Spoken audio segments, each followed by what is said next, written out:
दोस्तों, हम सभी से जानते हैं कि कल हमारा कम्युनिकेशन स्किल का क्या एग्जामिनेशन है। और आज हम जो है आपके लिए कुछ ऐसी चीजें लेकर आए जो आपके कम्युनिकेशन स्किल इस एग्जामिनेशन के लिए थोड़ी सी क्या जरूरत है जो आपको पता होनी चाहिए। और साथ ही साथ दोस्तों मैं आपको बता देना चाहता हूँ, अगर अभी तक आपका कुछ भी पढ़ के नहीं हुआ है, आपका कुछ भी चीजें नहीं हुई है, तो आपके सभी से जानते हैं कि ऑलरेडी कम्युनिकेशन स्किल का एक क्रैश कोर्स जो था वो आपके लिए अवेलेबल करवाया गया था, जिसकी प्राइस अब जो रिकॉर्डेड लेक्चर की है वो अब आपके लिए डिस्काउंट करके आपके लिए 199 रुपीज की कर दी गई है। नीचे डिस्क्रिप्शन में मैं लिंक डाल देता हूँ। यह हमारा एप्लीकेशन है, इस एप्लीकेशन को आप डाउनलोड कर लिए। अगर आपका कुछ भी नहीं पढ़ के हुआ है, यहाँ पे आपकी 2 से 3 घंटे की आपकी वीडियोस है, वहां पे अपने पूरा जो सिलेबस है हमने क्या कंप्लीट किया। और आज आपके लिए मोस्ट इंपॉर्टेंट सेशन जो है वो 2 बजे यहाँ पे शेड्यूल किया गया है एप्लीकेशन पे, जहां पे हम पैसे से रिलेटेड चीज आपको क्या समझाने वाले हैं, आपके प्रेजेंटेशन स्किल से रिलेटेड जो चीज है वो यहाँ पे आज हम क्या डिस्कस करेंगे। तो अगर आप इंटरेस्टेड है तो जाके आप क्या चेकआउट क्या कर सकते हो। और एक और चीज बता दूं कि आज शाम को 8 बजे वन शॉट लाइव हम क्या आपका जो पूरा सिलेबस है वो क्या कंप्लीट करने वाले। हाँ, चीजें थोड़ी सी फास्ट रहेंगी, चीजें इतनी डिटेल में नहीं रहेंगी जितने लेक्चर्स में रहेंगी, तो हम थोड़ा सा फास्ट फटाफट करके क्या चीजों को आज क्या कंप्लीट करेंगे। अब यहाँ पे ध्यान दीजिए। अब यहाँ पे मैं आपको वेटेज बता देता हूँ। वेटेज अगर बात करूँ तो वोकैबुलरी है, तो वोकैबुलरी आपको कितने मार्क्स के लिए आएगा? 12 मार्क्स के लिए क्वेश्चन आएगा आपके एग्जाम में। वहीं पैराग्राफ और डायलॉग राइटिंग आपके 12 मार्क्स के लिए पूछा जाएगा। कॉम्प्रिहेंशन सीन और अनसीन पैसेज आपके 24 मार्क्स के लिए आपको पूछा जाएगा। वहीं कम्युनिकेटिव लैंग्वेज आपके 14 मार्क्स के लिए आपको पूछा जाएगा। प्रेजेंटेशन स्किल आपके 8 मार्क्स के लिए आपको एग्जाम में क्या आने वाला है। अब क्वेश्चन का जो पैटर्न है वो थोड़ा सा चेंज होगा। आपको वोकैबुलरी ऐसे लिख के नहीं आएगा, हो सकता है पैसेज है, पैसेज में आपको वोकैबुलरी दी जाएगी और वहां पे क्वेश्चन ऐड किया जाएगा, मार्क्स आपको ऐड किए जाएंगे। कम्युनिकेटिव लैंग्वेज है वो आएगा, प्रेजेंटेशन स्किल्स है, ये आपको चीजें क्या आएंगे। अब यहाँ पे बात करते हैं। यहाँ पे सबसे पहली चीज मैं आपको बताऊं वोकैबुलरी में है क्या। वोकैबुलरी में कौन से टॉपिक्स जो है आपको कवर करने हैं। सबसे पहले फोनेटिक्स आता है, जहां पे आपको वोवेल्स, कॉन्सोनेंट, डिप्थोंग्स ये चीजें कवर करनी है। फिर प्रीफिक्स, सफिक्स ये आपको है, सिनोनिम्स, एंटोनिम्स है, होमोफोन्स है और कोलोकेशंस। ठीक है, कोलोकेशंस में आपको कोलोकेशन दे दिया जाएगा और वहां पे आपको सेंटेंस फ्रेम करने के लिए और मीनिंग के लिए क्या पूछा जा सकता है। होमोफोन्स में आपको 2 वर्ड्स दे दिए जाएंगे, ठीक है, आपको मीनिंग बताते हुए उनका क्या सेंटेंस बनाना रहेगा। सिनोनिम्स, एंटोनिम्स ऑलरेडी पता है आपको। फोनेटिक्स में वोवेल्स और कॉन्सोनेंट्स रहेंगे, जहां पे आपको ट्रांसक्रिप्शन दिया जा सकता है, आपको वर्ड बताना रहेगा, या फिर वर्ड दिया जाएगा, आपको ट्रांसक्रिप्शन क्या बताना रहेगा। क्लियर है।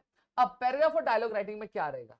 पैराग्राफ और डायलॉग राइटिंग में, पैराग्राफ में सबसे पहली चीज आपको पैराग्राफ लिखने के लिए आएगा, ठीक है, और डायलॉग राइटिंग में आपको डायलॉग की कंडीशन दे दी जाएगी और वहां पे आपको डायलॉग लिखना रहेगा। अब वही कॉम्प्रिहेंशन सीन और अनसीन पैसेज में, अब आपकी कुछ सीन पैसेजेस है। अब यहाँ पे सीन पैसेजेस की अगर मैं लिस्ट दूं तो सीन पैसेजेस कौन से हैं? जैसे फॉर एग्जाम्पल अगर यहाँ पे सीन पैसेज की अगर बात करो तो सबसे पहले आता है से नो टू प्लास्टिक बैग्स, ये आपको करके रख लेना है। Interview of doctor APJ Abdul Kalam, ये कर लेना है। मैक्सिमम अचीवमेंट्स, ये चीजें कर ली हैं। Be remarkable, Arunima Sinha biography और रोसेस ऑफ ग्रेटिट्यूड, और साथ ही साथ इंपॉर्टेंस ऑफ कॉम्प्रिहेंशन, ये चीज भी आपको क्या कर लेनी है। क्लियर है। और अनसीन पैसेज बट ऑब्वियसली बात है, आपके जो वर्कबुक होगा उस वर्कबुक के बाहर की चीजें आएंगी, तो वहां पे आपको चीजें थोड़ी सी अलग होंगी। क्लियर हो गया। तो ये सारी चीज आपको इसमें कर लेनी है। अब कम्युनिकेटिव लैंग्वेज में क्या करना है। कम्युनिकेटिव लैंग्वेज में टेक्निकल ऑब्जेक्ट्स आते हैं। अब टेक्निकल ऑब्जेक्ट्स में आपको 2 तरह के क्वेश्चन पूछे जा सकते हैं। सबसे पहली चीज आपको टेक्निकल पैराग्राफ पूछा जा सकता है और पहला टेक्निकल टेम्पलेट पूछा जा सकता है। ठीक है, अब इसकी जो वीडियोस है सारी चीजें हमने हमारे एप्लीकेशन पे डिटेल में आपको सारी चीजें समझाई है, तो वहां से भी आप चेक कर सकते हो।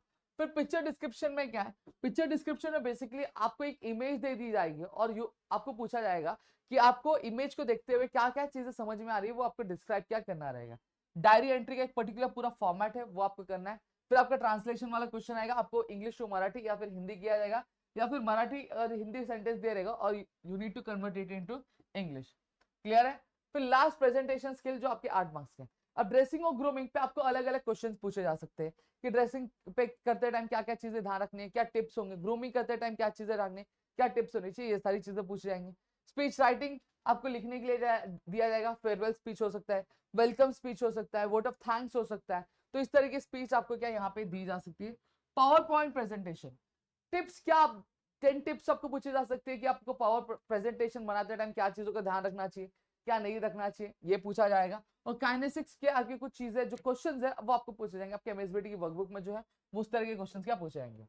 अब यहाँ पे अगर मैं बात करूं तो कम्युनिकेशन स्किल के आपके ये सारे जो टॉपिक्स है ये आपको क्या पूरे क्या कवर करके क्या रख लेने जो मैंने आपको बताया। अब यहाँ पे ये चीजें मैंने बताई है, फिर एक बार बता दूं, अगर आपने अभी तक, आपको बता दूं कि अगर कुछ नहीं पढ़ के हुआ है तो आपका लाइव सेशन भी है आपका शाम को, आप वहां कर सकते हो। और आज अगर मैं बात करूँ तो एप्लीकेशन पे एक स्पेशल लेक्चर है आपका 2 बजे, ठीक है, जहां पे हम सारी चीजें बताने वाले हैं, तो आप वो भी क्या चेकआउट क्या कर सकते हो। अब यहाँ पे मैं आपको थोड़ी सी चीजें प्रेजेंटेशन स्किल्स पे भी बता दूं। अब प्रेजेंटेशन स्किल आपको बहुत ज्यादा मैटर करता है, क्योंकि आपका इंग्लिश सब्जेक्ट है, तो जितना अच्छा दिखेगा उतना अच्छे आपको क्या चांसेस है मार्क्स मिलने के, ठीक है। तो आपको क्या क्या चीजें करनी है वो मैं आपको बता दूं। सबसे पहली चीज यहाँ पे ध्यान रखना क्या है कि आपका फॉर एग्जाम्पल ये आपका आंसर शीट है। अब आंसर शीट पे जब आप कर रहे हो तो आपको क्या करना है, ये एक आपको जो लाइन है इस तरह से बहुत पतली लाइन जो है बाजू में एज में ड्रॉ कर देनी है, सीधी लाइन आपको स्केल से क्या ड्रॉ कर लेनी है। अब ये क्यों करना है, क्यों, देखो कई बार क्या होता है आपका जो पेपर है वो रब्बर बैंड से बांधा जाता है, ठीक है, जो एजेस होते हैं उसके फटने के चांसेस होते हैं। तो अगर आप यहाँ तक आंसर पूरा लिखते हो तो आपका आंसर पूरा दिखेगा नहीं और वहां पे आपके मार्क्स कट होने के चांसेस हो जाते हैं। तो इस वजह से ये लाइन एक ड्रॉ कर देना, और फिर और यहाँ पे हम एक लाइन ड्रॉ कर देते हैं। अब ड्रॉ लाइन यहाँ पे ड्रॉ लाइन क्यों किया है, जैसे फॉर एग्जाम्पल मेन क्वेश्चन है क्वेश्चन नंबर 1, ठीक है, अब उसमें आपको ए आ गया। अब ए में भी आपको 2 पार्ट है, तो आप यहाँ पे ए लिखोगे तो 1 यहाँ पे लिखोगे और यहाँ पे आपका आंसर लिखेगा, फिर आपका 2 यहाँ पे लिखोगे, ठीक है। अब इससे फायदा क्या होता है, जब एग्जामिनर, देखो एग्जामिनर तभी आपके ऊपर मार्क्स की बरसात करेगा जब आप उसके लिए पेपर का चेक करना इजी करोगे, तो आपकी सारी चीजें नीट एंड क्लियर रहेंगी, तो वहां पे आपको क्या चीजें जो रहेंगी वो आपकी अच्छी खासी क्या दिखेंगी, तो वहां पे एग्जामिनेशन जो है आपको अच्छे खासे प्रेजेंटेशन पे क्या मार्क्स मिल सकते हैं। अब जैसे फॉर एग्जाम्पल मैं लिख रहा हूँ, मैं यहाँ पे एक वर्ड लिख रहा हूँ ओमकार, ठीक है। अब ये क्या हो गया, मेरा गलत हो गया क्योंकि ये स्पेलिंग गलत है, तो अब बहुत सारे लोग ऐसे ऐसे करते, ये चीज नहीं करनी है आपको। अगर आपको कुछ गलत हो गया, जैसे अगर फॉर एग्जांपल ऐसा कुछ गलत हो गया, आपको सीधा स्ट्राइक ऑफ करना है, आप एक लाइन मार दो, ज्यादातर तो कोशिश करना कि गलती ना हो, अगर हो जा रही तो कोई बात नहीं, आपको ऐसे सिर्फ एक लाइन है वो ड्रॉ कर देना और आपको वापस से जो वर्ड है वो क्या लिख देना है। क्लियर हो गया, ये सारी चीज आपको परफॉर्म करनी है। अब नेक्स्ट अगर मैं बात करूं तो अगली चीज क्या है जो आपको परफॉर्म करनी चाहिए। अब अगर मैं बात कर रहा हूं तो यहाँ पे साथ ही साथ आपकी ये भी चीज आ जाती है कि आप अब कोई स्पीच लिख रहे हो फिर कुछ लिख रहे हो, तो स्पीच लिख रहे हो टाइटल दे रहे हो, तो टाइटल के आप नीचे अंडरलाइन कर दो, क्योंकि जिससे क्या पता चलता है ये आपका मेन हेडिंग है, ये पता चलता है। अब आपके आंसर में कुछ इंपॉर्टेंट वर्ड्स होते हैं, जैसे डॉक्टर एपीजे अब्दुल कलाम की अगर मैं बात करूँ, ठीक है, तो उनका कुछ डिसीजन है, तो डिसीजन आपका कीवर्ड है उस आंसर में, तो आप उसको क्या करो अंडरलाइन कर दो, जिससे वो हाईलाइट हो जाएगा। अब सेम चीज अगर मैं बात करूँ तो यहाँ पे आपके जो लास्ट आपका है जेस्चर हो गया या फिर काइसेनिक्स हो गया, अब इसमें आपके कुछ 9 इंग्रेडिएंट्स दिए, एक्चुअली नहीं, मेक अचीवमेंट्स में क्या दिया आपको, इंग्रेडिएंट्स दिए, तो आपको 9 इंग्रेडिएंट्स दिए कि जिससे आप सक्सेस क्या हासिल कर सकते हो। तब जब आपको क्वेश्चन में थियरी में पूछा गया फॉर एग्जांपल इंग्रेडिएंट्स के बारे में, आप लिख लो जैसे हेल्थ एंड हाइजीन एक है, ठीक है, अब आपको क्या करना पड़ेगा, इसको एक्सप्लेन भी करना पड़ेगा, तो आप इसको क्या करो, इसको अंडरलाइन कर दो डबल लाइन, जिससे क्या होगा डायरेक्ट जो एग्जामिनर उसका फोकस इस आंसर पे आएगा, जिसकी वजह से क्या होगा आपका जो पेपर है वो तुरंत क्या आपको पता है ये पॉइंट इसका इंक्लूड कर टिक टिक टिक, क्लियर हो गया। तो इस तरह से चीजें यहाँ पे आपकी क्या हो जाएगी। और आप जो पेन लिख रहे हो, पेन एक और चीज बता दूं, जो भी पेन यूज करने वाले कल के एग्जामिनेशन में आप वैसे 2 से 3 पेन आप लेके रख लो, बाई चांस अगर एक खराब हुआ तो दूसरा रहेगा, आपका टाइम ना वेस्ट हो। तीसरी चीज अगर मैं बात करूं तो साथ ही साथ आपको ये भी ध्यान रखना है क्या जो जितने भी आपने पेन लिए कोशिश करना उन पेन को उससे थोड़ा थोड़ा आज लिख लो, थोड़ा थोड़ा आज लिख लो। क्यों बोल रहा हूँ, क्योंकि देखो आपकी जो निप होती है पेन की वो अगर नई नई रहती है तो थोड़ी सी रफ होती है, ठीक है, आप थोड़ा सा यूज करोगे तो थोड़ी सी स्मूथ बन जाएगी, जिससे आपको लिखने में क्या बहुत ज्यादा क्या आसानी हो जाएगी। क्लियर हो गया। तो यहाँ पे मैंने आपको सारी चीजें बता दी, फिर भी अगर कुछ है नहीं समझ में आ रहा है, शाम को लाइव सेशन है, लाइव सेशन में आ जाओ, सारी चीजें हम क्या कवर करेंगे, ठीक है। तो मेरे ख्याल से यहाँ पे आपको चीजें समझ में आ गई होंगी, समझी है तो प्लीज वीडियो को लाइक करो, चैनल सब्सक्राइब नहीं किया तो चैनल को सब्सक्राइब करना, अपने दोस्तों शेयर करना, ताकि ऐसे और कई सारे वीडियोस हम आपके लेकर आ सके आपके अपने प्रतिगिरी एकेडमी पे। दोस्तों जय हिंद दोस्तों।